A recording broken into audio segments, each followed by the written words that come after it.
Bienvenue chez nous, bienvenue chez vous.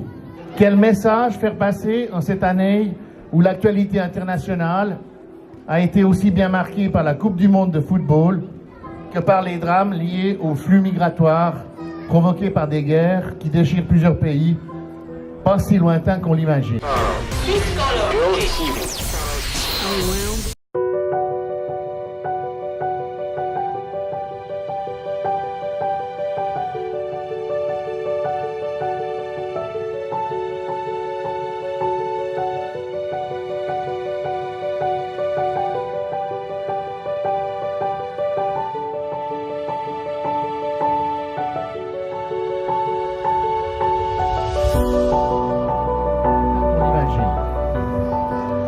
Notre équipe nationale de football a parfaitement illustré la capacité d'intégration de notre pays.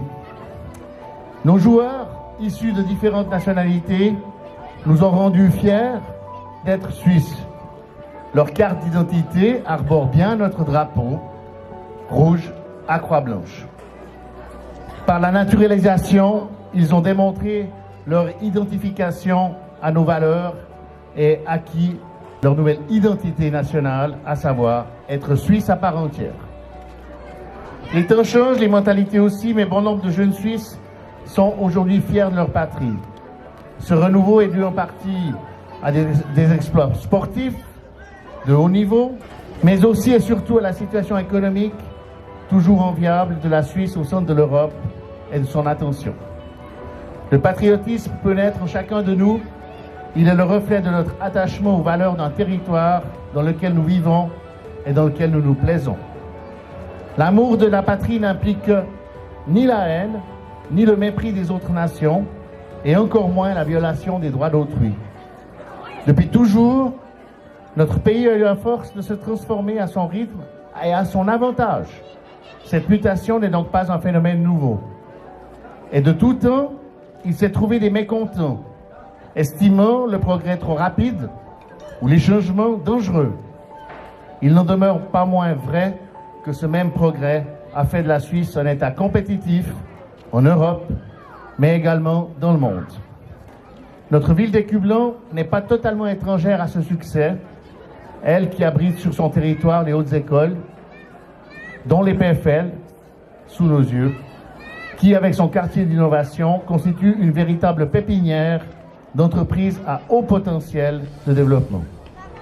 Il est vrai que si nous ne devons pas nous laisser guider par la peur de l'autre ou de la nouveauté, nous devons nous engager pour l'avenir en veillant à ce que le changement n'ait pas ses laissés pour compte.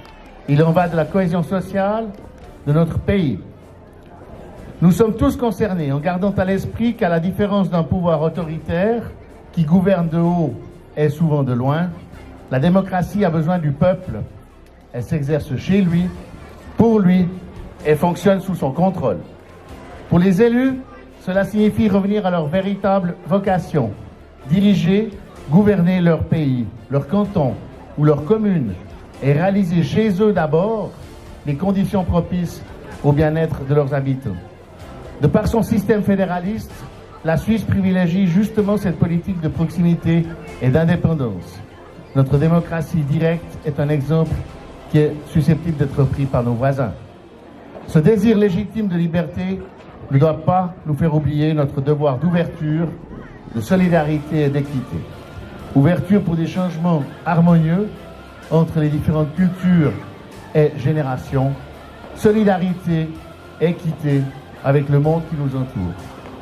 Nous devons donc promouvoir une Suisse où chacun traite son prochain comme lui-même, une Suisse où chacun se sent chez lui et en sécurité, une Suisse qui donne à tous la liberté d'agir et la possibilité de s'épanouir, une Suisse qui ne voit pas le changement seulement comme un risque, mais surtout comme une chance à saisir. Cette Suisse, c'est à nous de la garantir, nous et toutes les générations qui ce soir sont regroupées pour cette célébration du 1er août. Merci de votre attention.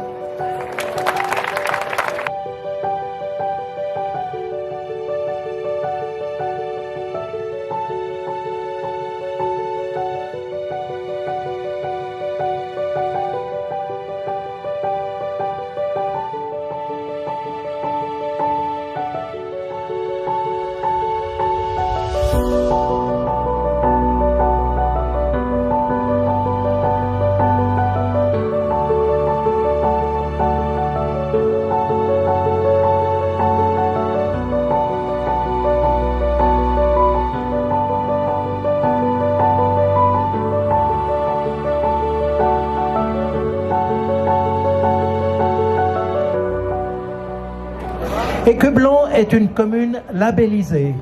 Elle a reçu, voici plusieurs années, le label Cité de l'énergie et plus récemment le label Ville verte.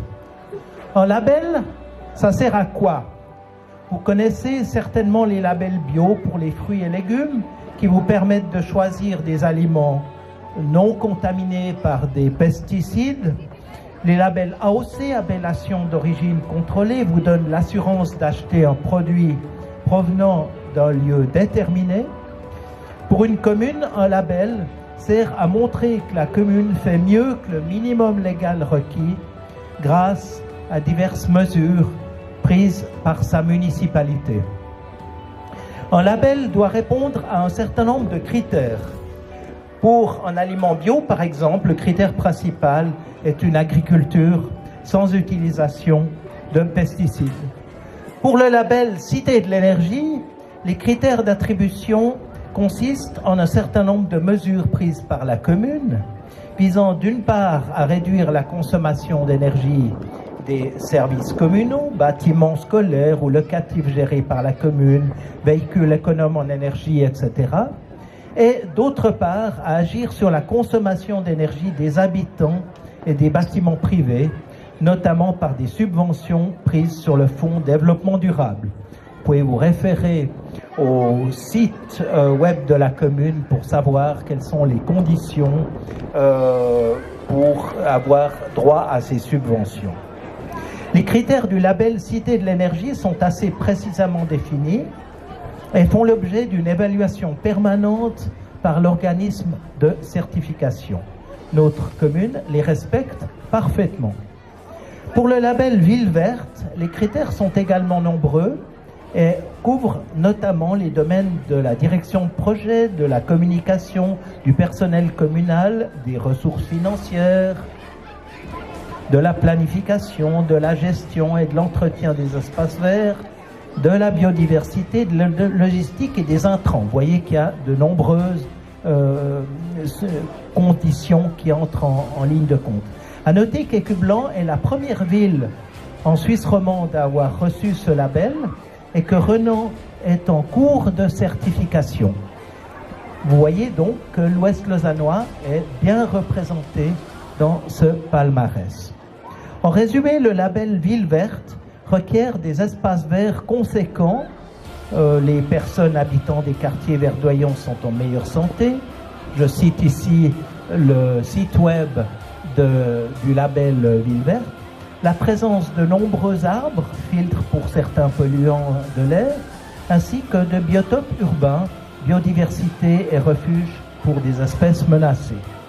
Tout cela est très bien, mais passe un peu à côté de la notion de qualité de la vie, liée notamment à l'absence de nuisances importantes, bruit, pollution de l'air. Pour qu'Écublens devienne une vraie ville verte, il faudra donc prendre quelques mesures supplémentaires, et notamment, c'est une liste qui n'est pas exhaustive, une réduction conséquente des nuisances liées au trafic motorisé, par exemple par la modération du trafic et en particulier par l'instauration de larges zones limitées à 30 km/h, une meilleure utilisation des espaces verts interstitiels, soit tous les espaces verts situés entre les constructions et dont l'accès n'est pas librement autorisé, l'entretien de l'ensemble des espaces verts publics sans aucun pesticide. Et la liste pourrait être encore complétée. J'espère que notre commune aura à cœur de continuer dans la voie prise par l'accession à ces deux labels, Cité de l'énergie et Ville verte, en encourageant toutes les initiatives visant à mieux respecter les critères du développement durable.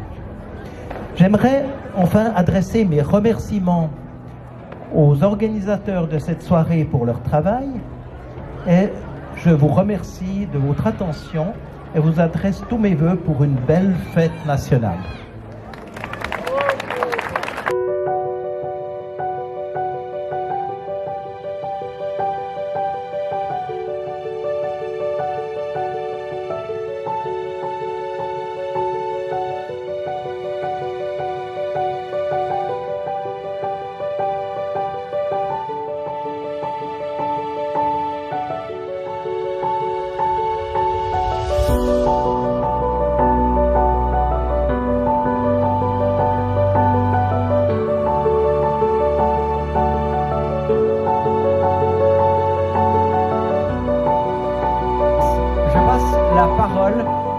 Clara Vienna. Ce qui m'a frappée en me replongeant un peu dans notre histoire suisse, c'est que la Suisse, contrairement à la plupart des pays européens qui nous entourent, n'a jamais été un royaume. Elle est née de la volonté de petites communautés qui ont ensemble décidé de s'unir, ensemble pour protéger leur liberté. Ensemble, Uri, Schwyz et Unterwald se sont alliés pour se promettre une assistance mutuelle sans bornes, dit le texte du pacte. Et oui, ensemble, même avec des gens différents, on est plus fort. C'est bien connu. 3 exemples. Le premier, j'ai accompagné une semaine de camp de catéchisme scout et c'était impressionnant de voir combien ces enfants, ces ados de 12-13 ans étaient ingénieux ensemble. Ensemble, ils ont pu créer des lits à partir de branches récoltées dans la forêt. Ensemble, ils ont pu allumer un feu sans charbon, allume-feu ou alcool à brûler. Ensemble, ils ont cuisiné, chanté, prié. Tout plein de choses qu'ils n'auraient sans doute pas faites tout seuls.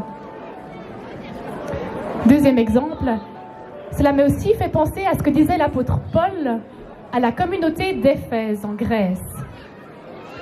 Supportez-vous les uns les autres avec amour. Efforcez-vous de maintenir l'unité que donne l'Esprit Saint par la paix qui vous lie les uns les autres. C'est aux premières communautés chrétiennes que Paul écrivait ça. Des communautés qui étaient composées de Grecs et de Juifs. Donc des gens aux coutumes fort différentes, mais qui chantaient, priaient, vivaient ensemble en tant que chrétiens. Même s'ils venaient de backgrounds assez différents, ils étaient maintenant chrétiens ensemble. Troisième exemple, j'aurais pu penser à la Suisse comme Monsieur le syndic, mais j'ai pensé à la France, vainqueur de la Coupe du Monde de foot. Et à cette polémique qui m'a fait sourire pour savoir si les joueurs bleus étaient africains ou français. Et pourquoi pas les deux ensemble? Pour paraphraser Obama, c'est vrai qu'ils ne ressemblent pas beaucoup à des Gaulois, mais ils sont français. Ils sont français. La Suisse, elle est depuis longtemps habituée à être composée de personnes bien différentes, de Suisses allemands, de Suisses romands, de Tessinois, de Grisons. Elle n'est pas un peuple à la langue et à la culture unique. Au contraire, notre chère Helvétie s'exprime en suisse allemand, en français, en romanche, en italien. Elle aime se réunir autour de rösti, d'une saucisse au chou, d'un spritz. La diversité fait partie de son identité. Mais elle reste cependant un défi à vivre. Dans nos villages, dans nos paroisses, dans nos conseils communaux. Aujourd'hui, on se trouve face à une diversité de langues, religions, couleurs de peau, orientation sexuelle, classe sociale. Comment vivre l'unité dans la diversité aujourd'hui? Ce défi n'est pas facile, mais il me plaît. Je crois que l'unité est essentielle à la vie, comme l'écrivait l'apôtre Paul. Être ensemble, vivre ensemble, au-delà de nos différences. Je crois que c'est pas pour rien que les 2 commandements les plus importants pour Jésus étaient « Aime le Seigneur ton Dieu de tout ton cœur, de toute ton âme, de toute ta force » et « Aime ton prochain comme toi-même ». Comme c'est parfois difficile d'aimer son conjoint, en règle générale, ça joue. Son collègue de travail, vous m'en direz des nouvelles après. Son voisin, sa voisine, ça se complique. Sa belle-mère, j'en parlerai pas, promis. C'est inconnu à l'arrêt de bus. On l'oublie souvent, celui-là. Et pourtant, il existe. Il a pris la place que je voulais prendre. Aime ton prochain. Pas facile. Et pourtant, c'est à quoi nous sommes appelés, d'autant plus dans notre société individualiste. Il est bon de nous rappeler que la vie ensemble est plus belle. Tu m'as dit d'aimer, dit la prière patriotique, et j'obéis. Mon Dieu, protège mon pays. Il y a 727 ans, les communautés d'Uri, Schwyz et Unterwald se sont unies ensemble. Que le Seigneur nous conduise sur le chemin de la vie ensemble, ensemble avec nos prochains, comme avec les gens plus lointains, ensemble avec nos concitoyens, comme avec nos voisins, dans les moments plus durs de la vie, comme dans les jours de fête, comme aujourd'hui. Belle fête du 1er août à chacune et chacun.